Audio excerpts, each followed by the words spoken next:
नमस्ते।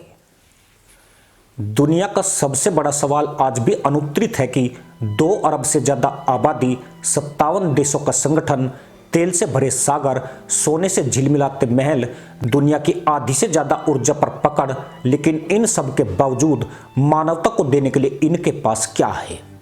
क्या कोई क्रांतिकारी दवा, कोई वैज्ञानिक खोज, कोई तकनीकी चमत्कार, कोई ऐसी मशीन जिसने दुनिया की जिंदगी बदल दी हो?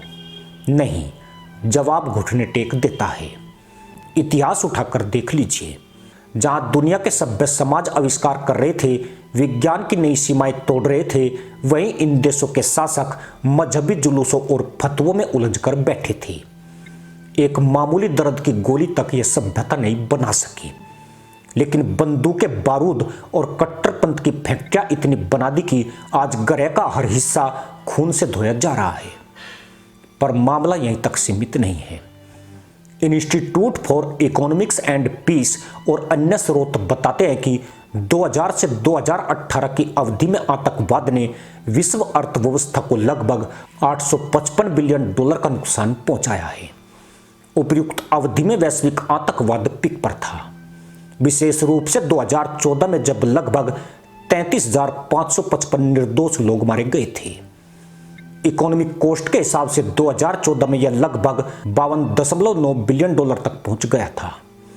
2018 में इस नुकसान का अनुमान लगभग $33 बिलियन के करीब था। घायलों की संख्या भी बेतासा है। उदाहरण के लिए 2023 में अकेले आतंकवाद हमलों के कारण लगभग 14,351 लोग घायल हुए। शरणार्थियों की संख्या संयुक्त संघर्षों तथा आतंकी हिंसा से विस्थापन हुआ। 2023 तक आंतरिक रूप से विस्थापित लोगों की संख्या लगभग 7,59,00,000 तक पहुंच गई थी। जब हम विश्लेषण करते हैं तो देखा गया है कि इन बड़े पैमाने पर हिंसा आतंक ने सिर्फ मानव जीवन नहीं छीना, बल्कि सर्जन शक्ति, निवेश, विश्वास और भविष्य उम्मीद को भी तहस नहस कर दिया। उदाहरण के लिए लगभग $855 बिलियन जो 2018 के दौरान वैश्विक आतंकवाद के कारण गया, आतंकवाद में न गया होता तो क्या होता? सोचिए, उस राशि से कितने अस्पताल बन सकते थे, कितनी दवाएं विकसित हो सकती थी, कितने इंजीनियर शोधकर्ता उठ खड़े हो सकते थे।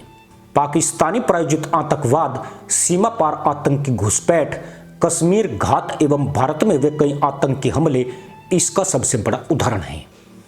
ऐसी हिंसा ने भारत को न सिर्फ व्यक्तिगत जानों के रूप में बल्कि आर्थिक दृष्टि से भी भारी नुकसान पहुंचाया।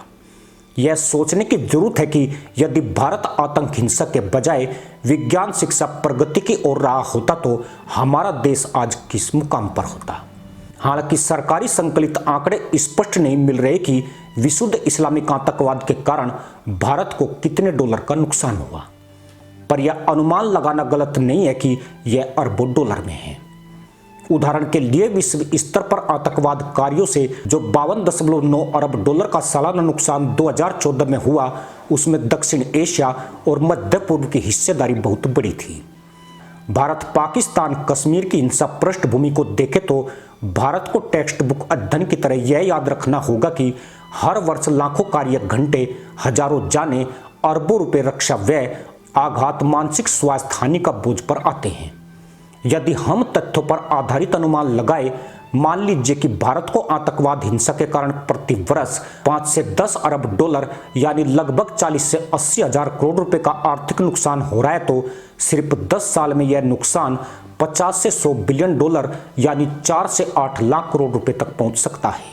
इस धन को अगर शिक्षा, स्वास्थ्य, रिसर्च, इनोवेशन में लगाया जाता तो भारतीय युवाओं, विज्ञान केंद्रों, मेडिकल रिसर्च, इंजीनियरिंग स्टार्टअप में कितना उछाला सकता था। यह सोचना ही दिल दहला देता है। अफसोस यह नहीं है कि ये देश पिछड़ रहे हैं, अफसोस यह है कि पिछड़े रहते हुए भी इन्होंने दुनिया को सिर्फ विनाश दिया। जब यूरोप दवाओं की खोज कर रहा था, अमेरिका तकनीक खड़ी कर रहा था, जापान मशीनें बना रहा था, तब इन देशों में लोग यह तय करने में उलझे थे कि कौन सा मुसलमान सही और कौन सा गलत है। परिणाम साफ था, न विज्ञान बचा, न शोध, न नवाचार।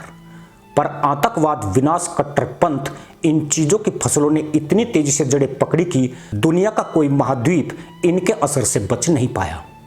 आज हालत यह है कि इनके देशों में एक भी टॉप रिसर्च यूनिवर्सिटी नहीं है, एक भी नोबेल साइंस विजेता नहीं, एक भी विश्व स्तरीय लैब नहीं, एक भी वैश्विक तकनीकी आविष्कार नहीं है। लेकिन अगर दुनिया के टॉप 20 सबसे खतरनाक आतंकी संगठनों की लिस्ट निकालेंगे तो आधे से ज़्यादा इन्हीं मजहबी सत्ता तंत्रों से जुड़े निकल आएंगे। कहीं ISIS का अड्डा, कहीं तालिबान का शासन, कहीं बोको हरम, कहीं अल शबाब, कहीं लश्कर, कहीं जैश, और हर जगह एक ही चीज मिलती है, बारूद, खून और मजहबी नारों का जहरीला धुआं। यह विडंबना इतनी गहरी है कि इतिहास भी शर्मिंदा हो जाए। विज्ञान की जगह हिंसा, शोध की जगह जिहाद, शिक्षा की जगह कट्टरपंथ, दवा की जगह मौत। और यह सब उस दौर में हो रहा है जब दुनिया स्वास्थ्य संकटों से जूझ रही है। महामारी आए, बीमारी आई, कैंसर बढ़े, दिल के रोग बढ़े, लेकिन इन 57 देशों में से एक भी ऐसा नहीं है जो कह सके कि यह बीमारी हमने खत्म की, यह दवा हमने बनाई, यह तकनीक इंसान के काम आई। यहाँ तक कि कोविड के दौर में भी इन्होंने दूसरे देशों की बनाई दवाओं और वैक्सीन के लिए भीख ही मांगी। और शर्म की हद यह है कि अरबों खरबों डॉलर का तेल बेचकर कमाया पैसा भी इंसानी भलाई में नहीं लगाया, बल्कि चरमपंथी नेटवर्कों को फंडिंग में झोंक दिया। कहानी यहीं खत्म नहीं होती। इन देशों ने सिर्फ खुद को पिछड़ा नहीं रखा, उन्होंने अपने युवाओं को भी वैज्ञानिक नहीं बनने दिया। उन्हें डॉक्टर, इंजीनियर, शोधकर्ता या आविष्कारक बनने की प्रेरणा नहीं दी, बल्कि उन्हें हथियार उठाने, घृणा फैलाने और मजहब के नाम पर दुनिया को 2 हिस्सों में बांटने की ट्रेनिंग दी। यह दुनिया का एक ऐसा अनूठा क्षेत्र है जहां शहादत का सर्टिफिकेट तो मिल जाता है, लेकिन विज्ञान की डिग्री शायद ही कहीं मिले। पर अफसोस, इनकी नीतियों का खामियाजा सिर्फ ये खुद नहीं भुगत रहे, भारत भुगत रहा है, यूरोप भुगत रहा है, अमेरिका भुगत रहा है, और अफ्रीका भी भुगत रहा है। एशिया का हर कोना भुगत रहा है। कहीं बम फटता है, कहीं ट्रक भीड़ में घुसता है, कहीं अंधाधुंध फायरिंग होती है, कहीं मासूम लड़कियां उठा ली जाती है, कहीं स्कूल उड़ा दिए जाते हैं, कहीं पुलिस स्टेशन जला दिए जाते हैं, और हर घटना के पीछे एक न एक कड़ी उन्हीं देशों से जुड़ी मिलती है जिन्हें दुनिया ओवैसी कहकर सम्मान देना सिखाई गई थी। किस्मत की सबसे बड़ी विडंबना यह है कि जहां से इंसान को इंसान बनाने वाली दवा तक नहीं बन सकी, वहीं से इंसान को मिटाने वाली विचारधाराएं पैदा होती रही। दवा नहीं, इलाज नहीं, तकनीक नहीं, फतवे रोज सुबह ताजा। और दुनिया का सबसे बड़ा नुकसान यह है कि इन आतंकवादी फैक्ट्रियों का जहर अब सीमाओं में नहीं रुकता। भारत में घाटी में खून बिखरता है, यूरोप में ट्रक हमले होते हैं, अमेरिका में शूटिंग होती है, अफ्रीका में चर्च और बाजार जलते हैं, रूस तक इन नेटवर्कों ने फैलाव कर लिया है। क्या यह सब यूं ही हो गया? नहीं, यह दशकों से पोसे गए कट्टरपंथ का सीधा, साफ और भयावह परिणाम है। अगर ये देश शोध करते, दवा बनाते, तकनीक विकसित करते, शिक्षा और वैज्ञानिक सोच को बढ़ावा देते तो आज दुनिया का नक्शा ऐसा नहीं होता। पर इन्होंने जो बोया वही काटा, और समस्या सिर्फ इनकी नहीं बल्कि पूरे विश्व की बन गई। आज दुनिया को कैंसर मार रहा है, दिल की बीमारियां मार रही है, वायरस मार रहे हैं, पर इनके देश इनको ठीक करने की जगह दुनिया को आतंकवाद की गोलियां थमा रहे हैं। ध्यान दीजिए, अगर दुनिया में सबसे ज्यादा आतंकवादी पैदा हुए तो इन्हीं देशों में, अगर सबसे ज्यादा आतंकी हमले हुए तो इन्हीं विचारधाराओं के नाम पर, अगर सबसे ज्यादा खून बहा तो इसी जहरीली सोच के कारण। लेकिन अगर इंसानों की जान बचाने वाली दवा पूछेंगे तो खामोशी मिलेगी। अगर मानवता को आगे ले जाने वाला आविष्कार पूछेंगे तो खालीपन मिलेगा। अगर नवाचार, रिसर्च, विज्ञान पूछेंगे तो सिर्फ शून्य मिलेगा। और यही सबसे बड़ा सच है, एक भी गोली नहीं बनाई, पर दुनिया को इतनी गोलियां दे दी कि हर महाद्वीप जख्मी हो गया। इसी के साथ अनुमति दोस्तों, जय हिंद, वंदे मातरम।